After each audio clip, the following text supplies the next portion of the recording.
Tony, do we have another question to move on to? Yeah.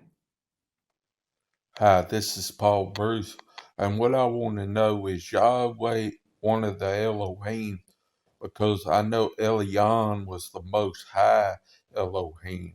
But what I want to know is Yahweh one of the Elohim, and will he soon be kicked out of the heavenly council because all the calamity that he is causing on the planet with all the wars that go on between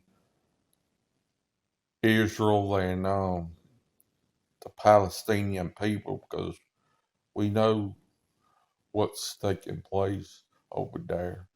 But that's what I want to know. Thank you.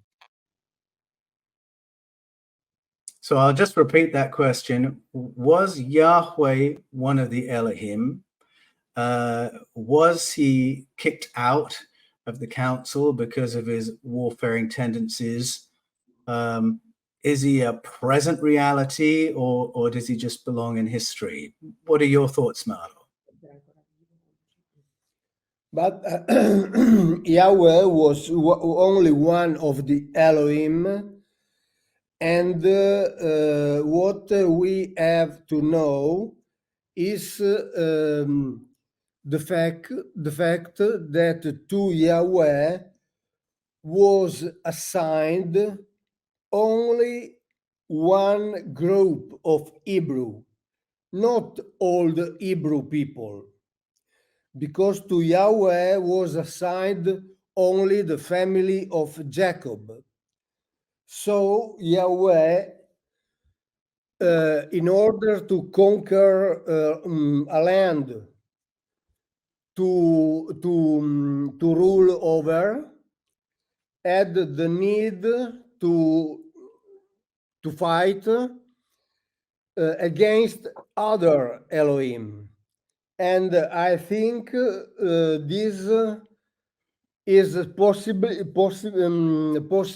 that is continuing, because in that land the wars continued since 2000 years, and Yahweh so is not a universal Elohim, and is not the Elohim of all the Hebrew, because in the Bible we read literally that he was fighting also against other families of Hebrew. I won't say more. He was fighting against other families of the same family of Abram, like Moabites, Ammonites, and so on. So we can look at what is now happening in Palestine as one of the many wars that were fought in that land. Yes, I think that's right. We mentioned the scenario earlier where the Elohim are being apportioned land and people groups, and the land is being portioned by an entity referred to as Elyon, the powerful one, higher than the other powerful ones. And Yahweh is one of the Elohim. He seems to be one of the junior ones because he gets a raw deal. He gets a people group with no land. And as Mauro has just pointed out, he doesn't get all the descendants of Abraham. He gets the tribes of Jacob, the tribes of Israel. And as we mentioned before, it creates a big problem because you have a people group with no land, with no citizenship. And whenever that happens in the world, it is a problem and it is an injustice. And so some of the stories we read are of Yahweh going to war because he wants justice for himself and for his people group. And, well, there are a number of people groups you can think of around the world who are in that position today. They're stateless, they don't have citizenship, they don't have equal rights, something that is a human rights issue around the world. We might think of the Rohingya people, and we certainly might think of Palestinians today, and we would think of the tribes of Israel in the past. And I think that some of these ancient stories really give us a lens by which to understand things happening in the world today. And being stateless is a massive problem. It's a problem of injustice. I think the other part of Paul's question about Yahweh being kicked out for warfaring, I don't think so, because so many of the Elohim were warfaring beings.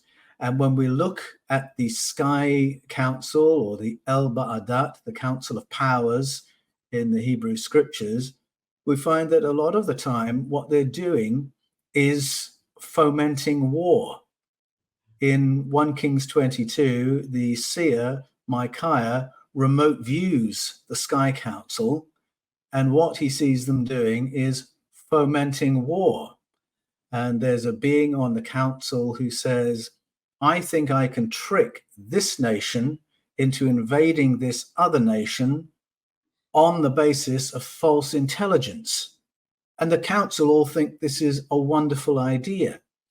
So Yahweh is not very different to the other Elohim in liking war and going to war, using it for his own purposes, and thinking that a divided and warring humanity is not a bad thing. And again, I think we're told these stories to help us understand why the world works as it does. And very often we have wars that are presented to us as international conflicts between nations. But if we look and listen carefully, we discover they are not international conflicts. They are conflicts among the powers who govern. And it's about which power has which people group and which land and which resources. And a famous illustration of this, to make it less controversial, we could take from the First World War. And it was approaching the first Christmas of the First World War, and the working class boys from Germany decided they didn't want to kill the working class boys from Britain at Christmas. They wanted to do something else at Christmas. And they started singing Christmas carols.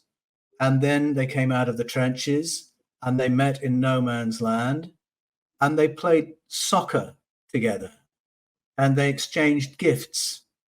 Because the working class boys of Germany and the working class boys of Britain had no argument with each other.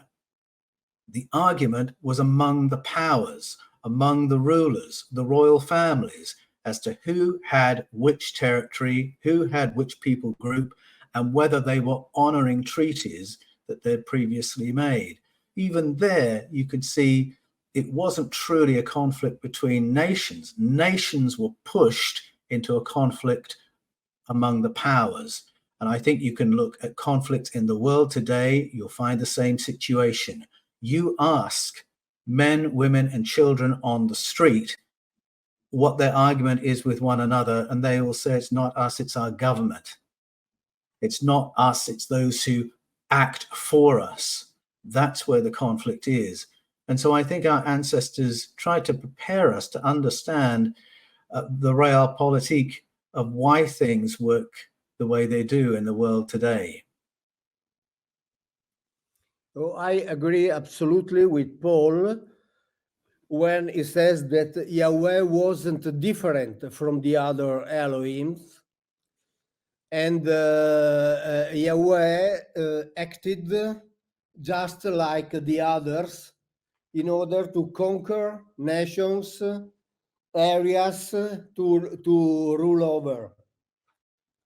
Absolutely. Thanks, Paul, for that question. It was a really thoughtful question. Tony, what do you have for us next? Thanks for watching this short video clip from our main YouTube channel, The Fifth Kind. Click here to watch the full video.